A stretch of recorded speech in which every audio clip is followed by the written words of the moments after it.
I was scrolling on social media and I could see a lot of noise people were making that Mahama promised to, how do you call it, scrap the double track system, but nothing of such has been done. Was that part of the 120 days social I contract? didn't see that. It's Okay. not in, Okay. right? Okay. And once it's not in there, I cannot hold him to that 120 days. Okay. If he says he's going to scrap it, he has 4 years, right? Okay. Of course, I want to see the president or government seeing to it that the double track is being scrapped within the year. That's true. But we are just done with 4 months. Okay. We still have 8 more months to go. Okay. Maybe somewhere September, the double track is scrapped. Okay. It's yet another week again, and you are welcome to your favorite political show, Political Pulse, on Kane Media TV, Kane Media Trends. Just as I bring to you every week, meet as young ones interested in national development, and then we pick issues that are trending, and then also throw our little knowledge to it, and then we hope that at the end of the day, our suggestions and then our submissions will be picked by the leaders of the country and at least factored in national development. Before we delve into my show today, if you are a company or a product out there and you want Kane Media TV, Kane Media Studio to advertise your product for you, don't forget to reach us. We have our numbers below the screen. Call on us, and we are ever ready to make you reach your targeted market. Kane Media, just as we say, we make you famous. Today, I'm having a studio here with me, a gentleman who is very frequent in my studio here, Mr. Prince. You're welcome. Yeah, thank you, sir. How you doing? You are fine. By the grace of God and by the grace of John Dramani Mahama, you are fine. Hey, Charlie. Mr. Prince is like you there, you and John Dramani Mahama there. Yeah. Today, our agenda is going to be straight and forward. You know, His Excellency John Dramani Mahama, a couple of days ago, made us know his achievement for his 120 days in office. And today, that is where we are going to center our conversation. And since you are from the NDC, I specifically requested that we have a one-on-one section so that we delve into matters very well. So, I want to have your first or initial remarks on the 120 days. So I would say that the 120 days has been very impactful. Okay. I'm impressed. It's very refreshing, not just because I'm an NDC member or whatever. As a Ghanaian, I see investor confidence being reignited. I see the spirit of optimism hovering all over Ghana. Okay. And I must say that John Dramani Mahama has performed so well. It's 120 days, of course, but we have done very well, you understand? So we promised Ghana what we're going to do within 120 days. And we've been able to keep most of our promises. So I would say that it's an impressive performance. I want to see more of that happening. Okay. Coming to that, my concern simply is the governance is of 4 years, and 4 years, and you are just celebrating achievement for 120 days. Someone may say there are more days ahead. Why shouldn't we focus and then trying to deliver for Ghanaians, but rather trying to celebrate the little achievements out of the little days that and the more days that are ahead to come? Why is this so 120 days important to the NDC? All right, so people need to appreciate what we have done so far in 4 months. I think that we have made some significant strides as a country. No scandal so far. I know one will argue that, it's early days yet, but there have been desperate attempts by some populists, of course, in their usual element to create one for government, but all has proven to be futile. And you have to realize that it's because of John Dramani Mahama's good leadership. Of course, the argument of, I know governments and human institutions, so definitely you have 1 or 2 people misconducting themselves here and there. Okay. But if you have to just suppose that with what happened in 2017, all right, first 4 months of government, like what we have today, we have already had millions of scandals. Right, the first 4 months of the Nado government in 2017, where we had the bus contaminated fuel scandal, the Boachada bribery scandal to cash for seat and all that. All that happened in just 4 months. But today we are here with no corruption scandal. What I would say, political clean sheet. Although some people are trying to create one, but it's not working. within 4 months, you've seen fuel price dropping, 5 consecutive times. That's fine. We'll enter into the real achievement of the 120 days, and then I would want us to take it strategically and then systematically. Since you are coming from there, I know you had something for educational sector, the economy, you had something for there, and then agriculture, you had something for there, probably infrastructure wise, you had something to for there. So let's take it systematically like that. So educational sector, what is the achievement within these 120 days? All right, so the whole contract, 120 day social contract. Mahama spoke on 120 day social contract. Okay. So you get to realize that most of the things he mentioned are things that were captured in the social contract. Okay. So you use it as a scorecard to measure whether he has done well or not. Okay. So it's like it was specific. He said he will do this in 120 days. Yes. So that is what we are marking him on. Not on general. 25 pledges. Okay, that's fine. All right. Beyond that, of course, you can say he has done well on some things. Okay. Because for me as Fiti, I support Admiral program, I support national apprenticeship program. Okay. But they were not in the social contract. Okay. That does not mean he didn't do it within 120 days. Okay. But he wanted to make sure that he promised Ghana 25 things. Okay. And he has delivered on 17 of them. Okay. 7 of them still in progress. When it comes to education, in 2017 where we had the EMR funds capping and realignment at 947, which mandated government to cap some, I would say, statutory funds like GNPC, GAP, what we call the road fund, national health insurance, this is Assembly Common Fund, GET fund, Ghana Education Trust Fund. Yeah. Government capped all those things, right? That's true. All those funds. Yeah. Today, as we speak, the EMR funds capping and realignment act has been amended, and today we have been able to uncap GET fund to make sure that it's able to realize its actual accruals. Yes, true. To be able to undertake programs and projects within its scope of establishment.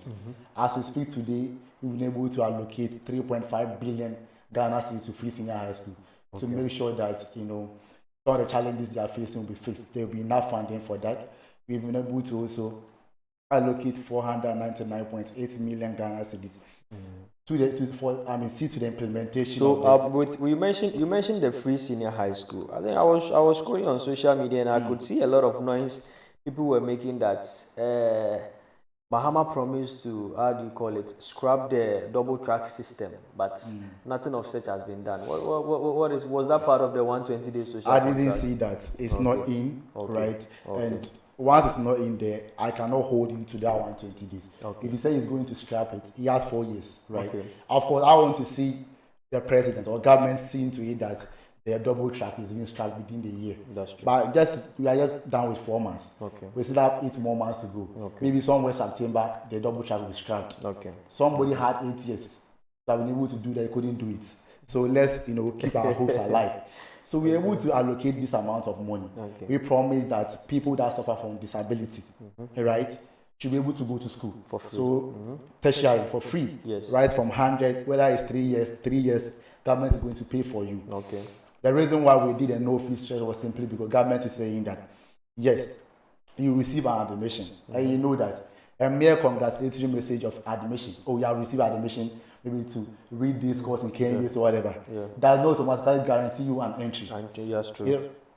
It's dependent on you able to fulfill your financial obligation. Certainly. And government is saying that, or Mahama is saying that, if the university or college, based on their admission requirements and policies, deem you qualified enough to come and study, then it shouldn't be by reason of your financial difficulties have your admission withdrawn, because when admission is given, they give you a stipulated time to fulfill your financial obligation. That's by payment of your admission fees. And once you are unable to pay, the university reserve the right, or the college, any tertiary institution, reserve the right to withdraw it. And Mahama is saying that it shouldn't by reason of financial difficulties have your admission withdrawn. Between 2021-2022 academic year, we had about 45,000 students across the whole country who got admission but couldn't enter into the university because they couldn't pay. Some of them because of the time frame given them, 1 week, 5 days. So Mahama wants to make sure that people that are qualified, the universities or colleges said they are qualified to come and study, wouldn't by reason of financial challenges not go to school. You have seen also allocation for sanitary pads, right? Yeah. Which I've heard a lot of commentary around it that. So let me bring you back a little bit Okay. to the disability aspects. Okay. So the policy, according to His Excellency, and then what I have read, was supposed to roll out in this academic year, and we have first year students that are in school now that have some disabled students among them, and also first year students that were supposed to enjoy the free how do you call it, fee stress. No academic But yes, fees. but as it stands now, it's like those students paid fees to enter, and those disabilities they also paid to enter. Yes. What is the conversation around it? But it's like the other side is saying it was promised, but nothing is being done about it. So we cannot say it as part of the achievement of the president on 120 days. What do you have to say about that? All right, it's I find it sometimes very comical. Okay. That once it was captured in the budget, why didn't the money just go straight, or why did the government pay before? In any case, free senior high school was implemented somewhere September 2017. When the president Akufo-Addo presented his first budget, somewhere March 2017. Okay. Why didn't he pay for the Form 2 students who were present at the time? He waited until some Form 1s came. And he started with them. So those who were in Form 2, Form 3, we didn't pay for them. Okay. Right? Okay. No one went to attack him. Now, President Mahama, at the time most of the level 100 came to school, Okay. tertiary institutions, Yes. we had not presented budgets. Oh, okay. So there couldn't have been an allocation to that effect. Oh, okay. And he's saying that, okay, because I promised to pay for you, Yeah. since you have paid, I have to then reimburse you with the money you paid. Okay. That's the fees. Yeah. So what you need to do right now, which we have landed no fee stress website Okay. on the students loan trust fund. Okay. And I've seen some videos. I mean, trying to create the narrative that just because you have created that website on the student loan trust fund page means that it's not your loan. Please, that's a complete lie. Oh, okay. It's not true. All that we want you to go there and do is to just put in your details, and the money will be sent to your student account to pay for your next academic fee. So this is how it works. This is a simple logic. You're supposed to pay for level 100, right? That's what Mahama promised you. And he's saying that because I didn't pay for you, I'm going to rather pay for level 200. Oh, okay. So it's the same thing. So it's still the 1 year. Perfect. Yeah. So this they're not going to also give the money to you, so that you have circumstances where people come and tell us that sikana anya, and I say me bana odi mi sika no, okay. we'll pay it to your student account automatically. Straight. Oh, okay. It will pay for your next academic year fees. So that's what government wants to do. Okay. Those who are also those people with physical challenges or disability to manage to be paid for. And theirs will be paid for again this academic year. So that's how the policy is going to be rolled out. Oh, okay. So the money has been allocated 499.8 million Ghana cedis. Okay. So what you need to do, I want to use this opportunity and also send this plea to government. Most of the students are unaware about the no fee stress websites. Oh, okay. What they're supposed to do. Yeah. I want to plead with the Minister for Information to I would say instruct the universities management to send this information to their students. I think the SRCs should pick this up and then intensify the dissemination of information for it to get to the base. Because at the end of the day, whatever the government is doing is touching the students, and the SRC is representing the interests of the student. So this should be a tax to the management through to the SRC, so that at least I don't think it should even be an issue of SRC. This is what government is doing for students. Right? Yes. And here is the case: the money will not be automatically paid. Okay. You have to first of all go and put in your details there, kind of expressing an interest. Right? Yeah. So meaning that for me, I think that the official means of communication, to the best of my knowledge, in our tertiary institutions, is your student mail. Yeah. So the university can then send a message. Okay. Because not everyone watch TV3 or Kane Media or join. That's true. So you don't want a situation where some people will tell us that we didn't know about it. That's true. Because the university has initiated students as part of you being a student to always visit your student mail. That's true. So you cannot give us an excuse that you never saw the message or an email to that effect. So let's make sure that people don't find any cause to blame government. That's true. Far from education, let's come to the government. I think the government has launched a couple of programs, all geared towards alleviating poverty, some geared towards employment creation and all that. I want you to take me into that one so that we can. All right, digest so things from maybe let me just start this on education so we move on. I beg you. Because it's very important. The sanitary pad, which I think some people are doing propaganda with it, and a sanitary pad. They said on the launching of the sanitary pad, it was only men that were there. Men, okay, that's fine. If those men think they want it, I don't know what they actually want from government again. It's for girls, right? Okay. Sanitary pad, we all know it's for girls. Okay. Why is government want to take up such a charge? You see, people are saying it's a misplaced priority. What does policy seek to do? Policy want to address problems in society. That's what government wants to do. Okay. And as part of government responsibility, you want to make sure that everybody will get an equal chance to go to school, that nothing become an hindrance. Mahama is saying that menstruation, we all know, is a natural biological process. And it's by no fault of any girl that she menstruates at the end of every month. That's true. So something that's by no fault of hers shouldn't constitute an encumbrance or an impediment or justifiable reason why the girl will absent herself from school. Okay. So what the policy seeks to do is to reduce absenteeism, improve menstrual hygiene, reduce school dropouts, and able to also increase, what do you call it? Contact hours. Okay. Because this is how the whole thing is. When the girl menstruates, per what we learn, so they tell us between 4 to 6 days. It's like you want to take us into the education of the menstrual distance. 6. So meaning that the girl at the end of the month should she not have a pad? We want to miss school. If she miss school for 5 days, means that at the end of the month she miss school for 5 days in every month. Now there's a data speaking to this. The data backing this policy is that UNICEF is telling you that 95% of your girls living in the rural areas are all suffering from period poverty, and that 20%, 95% of them miss 20% of their school. Meaning that if we take 10 girls, 9 of them, all of them don't have sanitary pad. So meaning they have to use rag and all that, which is unhygienic. And government is saying that in order to avoid people saying that I don't want to go to class because this happened and all that, I want to provide a sanitary pad. And even United Nations, we are a party to United Nations. If you look at the United Nations Sustainable Development Goal 4, we talk about quality education. You talk about the fact that it should be inclusive and equitable education. If you look at the target 4.1, you say that by 2030, we want to make sure that all girls and boys will be able to complete free, quality, and equitable primary and secondary education. How do you do that? You don't want to make sure that no girl will be left out. So Mahama is saying that it's not by her fault that she didn't get. You are in Accra, you can afford it. There's some woman in Napanduri who has 3 children, girls. At the end of every month, she has to use 50 cedis to buy or 60 cedis.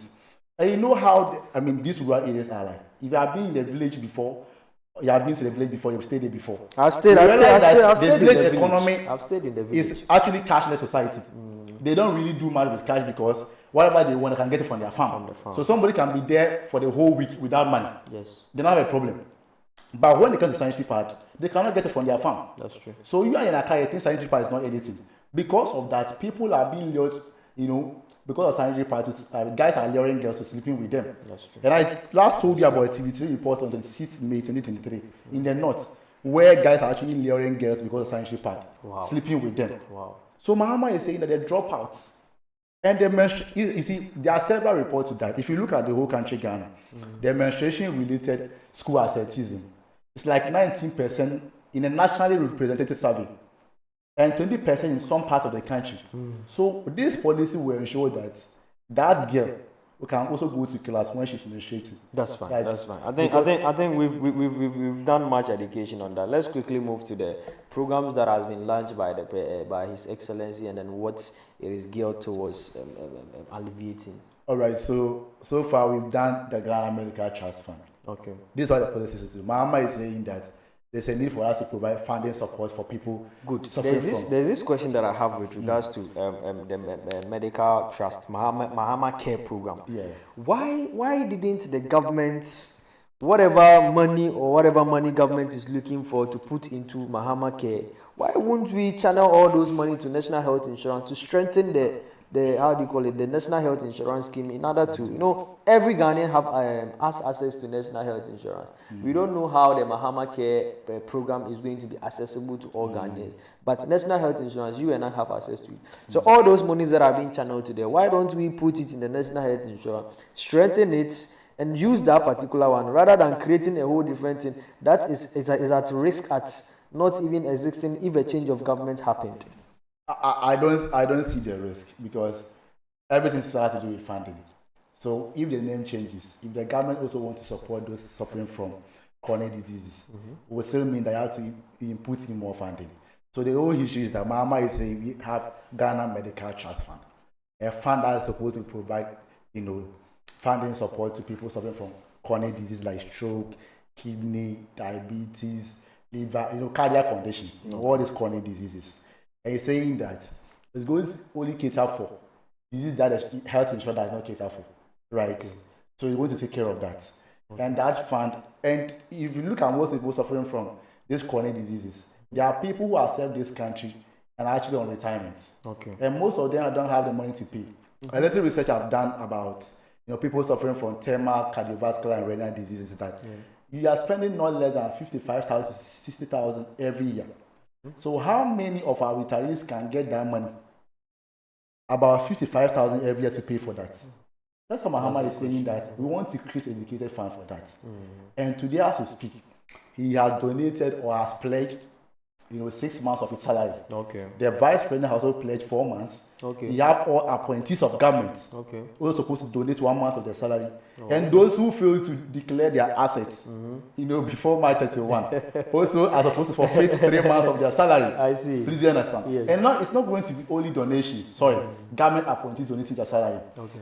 A USSD code has been, put out there, star 255 hash. Okay. So Zamani can even send some 200 CDs. Oh, okay. After I'll check my. That we support after I'll check my Momo. If I have something there, I'll support. All right. Now we have uncapped the National Health Insurance Fund. Before we go to that side, I want to know how accessible is the Mahama Care program going to be? How are Ghanaians going to get access to it? Is it going to be randomly picked, or unless your video appears on social media that you are begging for support for for your health and all that before you can be seen to be to get support from the Mahama Care fund? So the whole thing is going to be run by the Ministry of Health, so hospitals. Okay. So once you come to the hospital and your sickness is out of maybe the coverage of the health insurance, means that you fall in within the Ghana Medical Trust Fund, because they're going to take care of diseases that the health insurance does not take care of. Oh, okay. So the government will have to come in and pay for that. Oh, okay.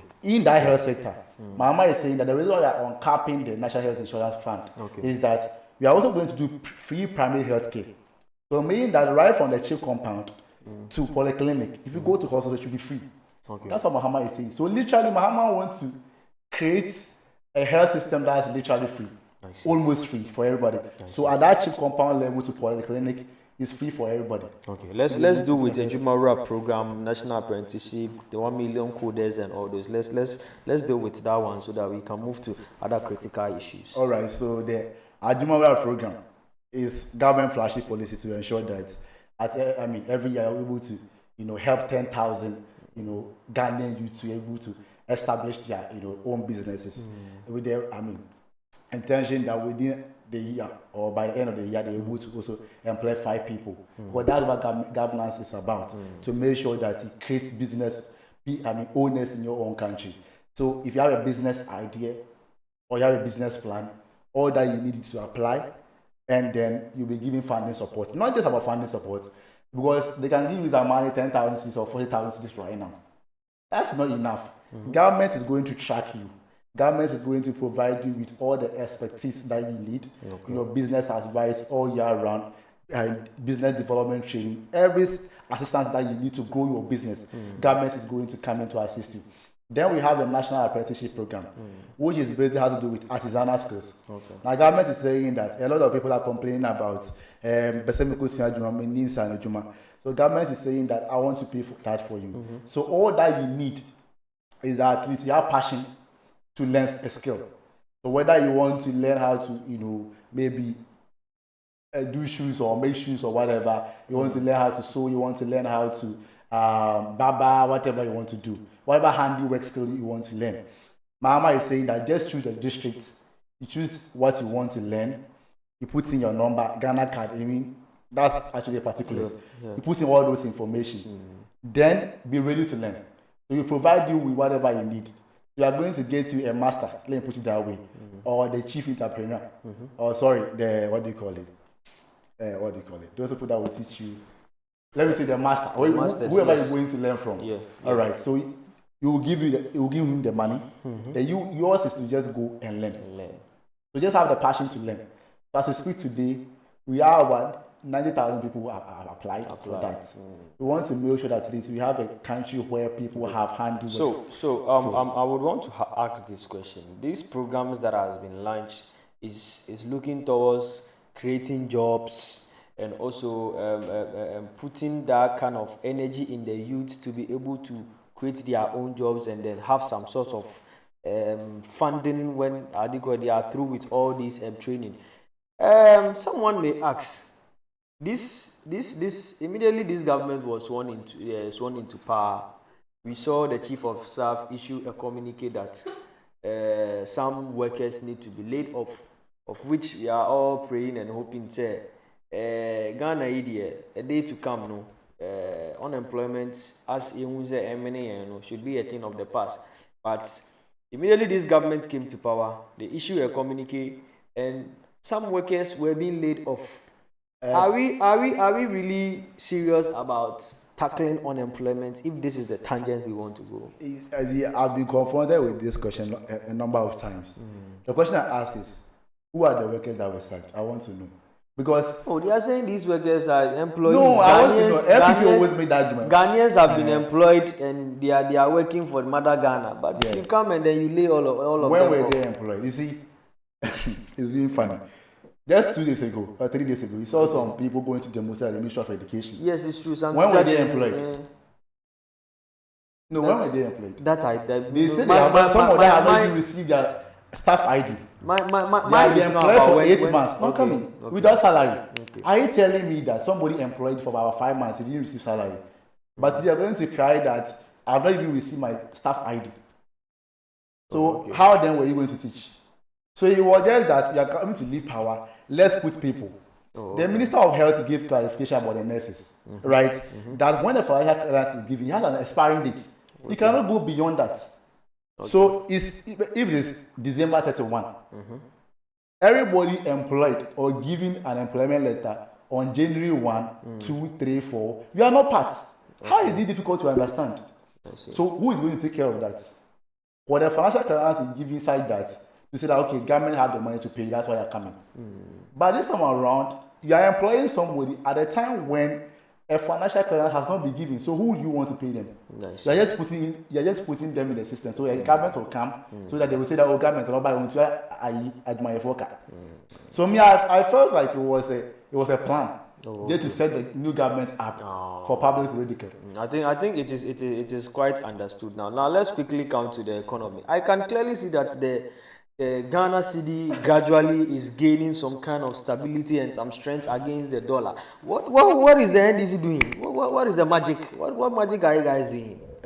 I like this. In fact, that has been one of the arguments going now. Okay. Our cedi, according to Bloomberg, is the world's best performing currency right now. Okay. After nearly 16% appreciation against the dollar since the start of April, and sometime in this country, we also our cedi being ranked as the worst performing currency by the same Bloomberg, October 17, 2022. Even as recent as October 14, 2024.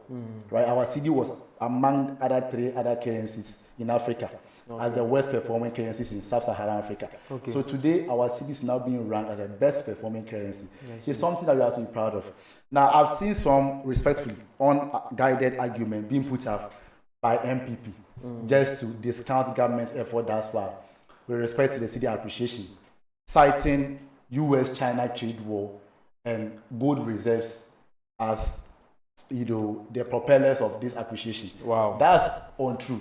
Okay. Because So we are saying that before they left power, there are more gold reserves. That's why the dollar is now appreciating. Okay. And then because the US and China they are fighting or trade war and all, that's why the dollar is now depreciating. I see. The city is not only appreciating against the dollar. It's also appreciating against other major currencies like the pound and the euro. And then the euro. Now let's look at this. The propaganda they want to put across. If you are telling me that because of gold reserves, right? As of December 2024, by the end of December 2024, our gold reserves at the Bank of England stood around 30 tons. Okay. In 2025, we have only added about 1 ton. Okay. So how come that 30 tons couldn't appreciate the city, but 1 ton can appreciate it? Wow. So which totally make it 31 tons. 31 tons currently. Okay. Now looking at when it comes to issues of why it's not only the CD and all that. Yeah. I don't know if you want to use what do you call it? Francophone countries. Okay. For us of MPP, everything is external factors. I see. They can say they can dodge Cote d'Ivoire and Ivory Coast. I want to use an Anglophone country like Nigeria. Okay. Right? Their currency. They are saying that it's not only the dollar, it's not only the CD. Every other, currency in Africa is also appreciated. It's not true. Check the Nigerian naira. Okay. Right? It depreciates somewhere. Our city started, appreciating against the dollar in April. That's what Bloomberg said. It's true. And you can check that, you can validate that based on the Bank of Ghana interbank exchange rate, end of period. Yeah. The end of period is just basically telling you that at the end of the month, CD to dollar rate was this. Okay. So if you look at December 2024, the CD to dollar end of bank, right? That's interbank exchange rate was 14.1, right? Sorry, 15.3. Okay. That's December 2024. Okay. January 2025, it came to 15.3. February 15.5, March 15.5, April 14.1. Wow. So that's why Bloomberg said I started from April.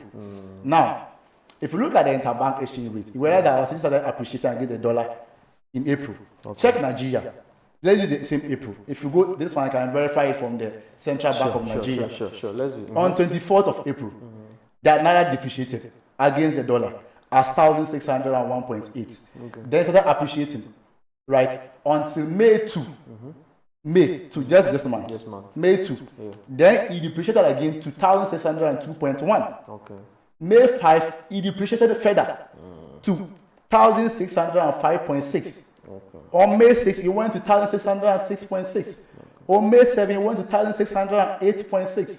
On May 8, it went to 1,609.6. Yesterday, 1,609.6. Today, 1,609.6. Oh, wow. Why is the naira not appreciating, rather depreciating? Wow. I just used an Anglophone country. I didn't want to even use Francophone so that they will come and bring France in here. Yeah. Do you understand what I'm saying? If we talk about gold exports, right? If you look at Gold Board, even issued the data yesterday. Between 2023, right, the whole year, our gold export value stood at $2.1 billion. Okay. Right? Take that of 2024, the whole year, 12 months. Our gold export value stood at $4.6 billion. Do you know that in just 4 months of this government, our gold export value is at $2.7 billion. I see. So if you have to do trend analysis of that, you can fairly extrapolate that you are going to get not less than $7.5 billion at the end of this year. Okay. So we have more dollars coming in. Yeah. And I heard the CEO, the founding CEO of Gold Board, Sami Jamfi, saying that they are going to have in $250 million every week into the country because of Gold Board. Okay. So clearly, we are having more forex coming in. Yeah. Exchange rate stability is primarily a function of demand and supply of forex. That's true. So the MPP should stop that propaganda. It's not every currency that is appreciating against the dollar. The naira, I just showed you the data, the trend. Yes. It's depreciating. That's true. So why the CD alone is the world best performing currency right now? Government is doing something. Yes. So don't try to discount government effort by quoting unnecessary data. The facts are sacrosanct. You can cry as you always cry, but it's not here. I see. That's nice. All too soon we are coming to end of our conversation. But before we completely end it, I would like to talk about the government promising to constitute, cabinet, and then his government within the shortest possible time, within the leanest time. And I think that is a remarkable applaud that we need to give the government, because Some years back, we used to have some government that would come and then go for honeymoon before, a couple of and some appointee. So let's just make some comments about that one, and then I think we can bring the show to an end. So one thing is social contract. Upon our coming to office, we entered into a contract with 25 pledges. They promised that with these 25 promises, we are going to revitalize our economy, reset the nation, essentially to lay a very strong foundation that could prepare John Dramani Mahama's job creation, economic stability, and anti-corruption drive. Okay. In there, we promised that within the first 14 days, we are going to nominate a complete list of cabinet. Mahama did that. First 14 days, he did that. He then again promised that he's going to constitute the leanest and most efficient government under this Fourth Republic by saying that I will not appoint not more than 60 ministers. As we speak today, we only have 56 ministers. Yes. So Mahama is telling you that it's not about the numbers. It's about having witty minds and committed minds. I see. Then again, he promised that he's going to establish robust code of conduct and standard for all appointees. It's also one of the conducts, right? Yeah. I saw cannot be doing advert to minister holding birthday parties anyhow. You understand what I'm saying? 66-page documents. You can read the whole that. Sure. Mahama again promised that he's going to hold a national economic dialogue, and he's going to. He has been able to do that. He again promised that he's going to convene a national consultative conference on our education. And so Honorable Haruna Idris is doing that across all regional levels. Mahama again promised to scrap some draconian and obnoxious taxes like the e-levy and betting tax. See the betting tax? Arsenal loss. My boy be chop bets. You say, wow, and Kabana 10% in the and that was enough feeling. Has he done that or not? He has been able to do that. He promised free sanitary pad. He has done that. Low academic fee. He has done that. Ghana Medical Trust Fund. He has done that. Launching of Black Star Experience. He has done that. So basically, most of all the policies is done. That's why I said 7 are in progress, and it's simply because the completion of those policies are not tied to government alone, but to other government institutions, which government does not necessarily have absolute control over. So you have to work hand in hand with them. You would have been able to achieve all of them. Of course, you don't expect 100%. Scientists tell us that the efficiency of machines is not 100%. That's true. So I wasn't expecting 100%. But to get somewhere 76% for me is excellent. Because if you go to commercial Legon Kane University, I learned 70 is A, maybe it's Legon that you know get A. So Mahama, for me, I done very well. But so we will conclude. But in conclusion, I want to know what is the status of oral. You conclude with that, and then your last remark, then we are done with the show. I want to know the status of oral. Oral was just a committee set up to receive information, right? I want to know the findings that has been done. What is government doing so about the it? Attorney General has been giving us a brief of the cases so far. He heard him mention about National Cathedral, talking about the 45 million scandal, National Signal Bureau boss. Yes. I mean, all the cases that are being prosecuted. It's not about rushing. When it comes to, issue of courts, you don't rush like what Godfrey Dame did, and then go and be calling another third party that please go and bear false witness. Dominica is not like that. You see, the responsibility of every attorney general to be able to gather like facts and evidence, present it before court, any judge, to convince that judge beyond reasonable doubt that your defendant is guilty. Right? And be able to secure conviction. And if there's a need for us to be able to recover, we recover. So it's not about rushing to the court. It's about preparing the facts, preparing your evidences. So when you get to the court, you are able to convince the court beyond reasonable doubt that indeed this person has done this. It's not enough that because Zamani wrote to oral committee that Ubia US Cantino, court. You get to court and you waste unnecessary money on that. True. But I cannot go and not talking about some of the few achievements so far. Dollar na only about from NTN Mama can tree. Or be a now crack normal bagana na first. MPP abreso dollar no could do 16 Ghana cedis. And yeah, me no casino. Dollar number 13 no. So called imported goods and carry worth $10,000. And then obey here 130,000, 1.3 billion. Now one can obey here 1.6 billion. And then for so gab I done with 30,000 Ghana cedis, 300 million. And non quite me you be battery. The dollar never from a idea a boy. My own sankophobia now, dollar not a mindy dollar. Oh my boys on motor bit yajuman. But I brought you one on motor, no, go out with any one goes through.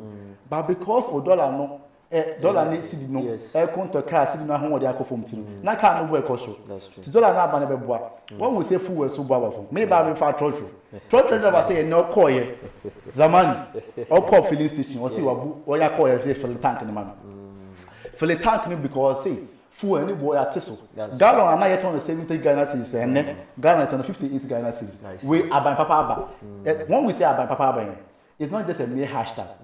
But so you learned from me. It learns, a testimonial credence to John Rahman and Mahama achievement so far. And now I know because we are coming, we are so Mecca. Hard first and now, but we are to sorry, but we are say Montomano because I come on it. Ah, now 75,000. And then Mahama by I cost 62,000. Meaning say come on, Nibia Mahama was say we seek 13,000 Ghana cedis, 830 million. And now I know because we say inflation. I drop it by 4 consecutive times. About 21.2. Meanwhile, I'm maybe it will go do 54.1%. About now, idea. And the Americans a T-bill rates about from 91 day, 182 day, 364 day. Need about from no near amount of mining savings $1.5 billion because of that. Because you could borrow from the T-bill market, you have to repay. And OTR the current interest rate. And because of that, I buy not at my savings. And I buy Papa Ban. I say the two and can I say hashtag.